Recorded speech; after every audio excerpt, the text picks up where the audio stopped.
सत्ताधारी पक्षाचे नेते मंडळी विरोधकांकडे दुर्लक्ष करायचं सातत्यानं आणि विकास व्हायचा नाही, काम करायला मिळायचं नाही आणि कार्यकर्ता आणि लोकांनी निवडून दिले की बाबा विकासात कामं झाली पाहिजे आणि कामं होत नाही त्यावेळेस आम्हाला रोषाला समोर जावं लागायचं। या पार्श्वभूमीवर कार्यकर्त्याच्या भावना होत्या तरी सत्ताधारी पक्षात सहभागी व्हावं जेणेकरून आपल्या भागातल्या विकासाच्या कामाला प्राधान्य मिळेल आणि आपल्याला शिवसेनेतच राहायचं। शेवटी शिवसेना ही वंदनीय शिवसेना प्रमुखांनी स्थापन केलेली शिवसेना आहे आणि वंदनीय शिवसेना प्रमुखांच्या विचाराशी बांधिलकी ठेवून आम्ही शिवसेनेमध्ये आज प्रवेश केला आहे।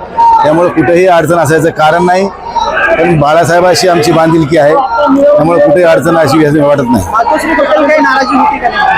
मातोश्रीबद्दल नाराजी काय असायचं कारण नाही। मातोश्रीने मला काही भरपूर दिलेलं आहे त्यामुळे त्यांच्याविषयी नाराजी असायचं कारण नाही।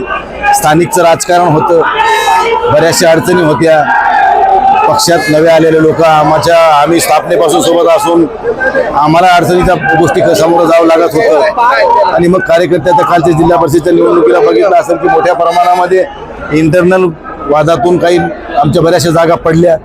या सगळ्या गोष्टीमुळेच कार्यकर्त्याच्या भावना दुखावलेल्या होत्या आणि त्या अनुषंगाने या सगळ्या झालेली प्रक्रिया आहे।